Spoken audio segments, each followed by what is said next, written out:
প্রকৌশলীদের আহ্বান জানিয়েছেন প্রধানমন্ত্রী শেখ হাসিনা। তিনি বলেন, দেশে এখন বিনিয়োগের অনেক সুযোগ সৃষ্টি হয়েছে। সকালে রাজধানীর হোটেল সোনারগাঁওতে এনআরবি প্রকৌশলীদের প্রথম সম্মেলনে একথা বলেন শেখ হাসিনা। প্রধানমন্ত্রী বলেন, কেবল একটি পণ্যের উপর নির্ভর করে দেশ এগিয়ে যেতে পারে না। এ কারণে রফতানি বহুমুখীকরণের চিন্তাভাবনা করছে সরকার। উই আর ফর বাংলাদেশ স্লোগানে বিশ্বের বিভিন্ন দেশে নানান পেশায় কাজ করছেন প্রবাসী বাংলাদেশিরা। তাদের মধ্যে প্রকৌশল পেশায় জড়িতদের মেধা ও প্রজ্ঞা দেশের উন্নয়নে কাজে লাগানোর উদ্দেশ্যে ঢাকায় আয়োজিত হলো প্রবাসী প্রকৌশলীদের প্রথম সম্মেলন। বিশ্বের ৩০টি দেশে কর্মরত প্রায় ৩০০ প্রকৌশলীর ২ দিন ব্যাপী এই সম্মেলনের আয়োজন করেছে অর্থনৈতিক সম্পর্ক বিভাগ, অ্যাক্সেস টু ইনফরমেশন A2I এবং ব্রিজ টু বাংলাদেশ নামের একটি প্রবাসী সংগঠন।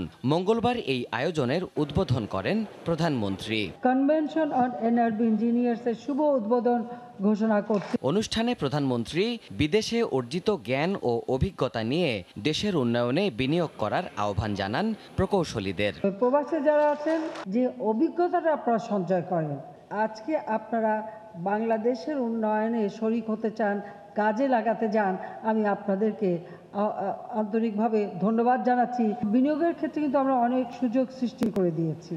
আজকে আমরা 100টা অর্থনৈতিক অঞ্চল করছি। সেখানে আমরা আশা করি যে যারা বিদেশি তারা তো বিনিয়োগ করবে, আমাদের প্রবাসী যারা তারাও বিনিয়োগ করতে পারেন। প্রবাসীদের বিনিয়োগের ক্ষেত্রে আমরা সুযোগ সৃষ্টি করে দিয়েছি।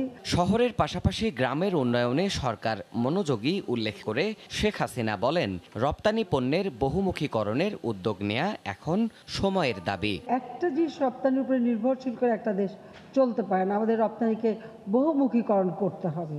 সেদিকে লক্ষ্য রেখেই ইতিমধ্যে আমরা গবেষণা শুরু করেছি। গবেষণার মধ্য থেকে জুট জিনোম আবিষ্কার করা হয়েছে এবং এই পাট থেকে আমরা বহু কিছু এখন উৎপাদন করতে পারি। সেই সুযোগটা আমাদের সামনে এসেছে, সেটা আমাদের কাজে লাগাতে হবে। শিকড়ের সন্ধান করে যার যার অঞ্চলেও কীভাবে উন্নয়ন করতে পারেন, আমি আপনাদের কাছে সে অনুরোধও করব যে আপনারা সেই দিকটাও একটু বিশেষভাবে নজর দেবেন। এই সম্মেলন থেকে দেশের উন্নয়নে করণীয় ঠিক করতে কার্যকর সুপারিশ সরকারের পক্ষ থেকে গ্রহণ করা হবে বলেও জানান সরকার প্রধান। দেশের উন্নয়নকে আরো। দেবাশিস রায়, সময় সংবাদ, ঢাকা।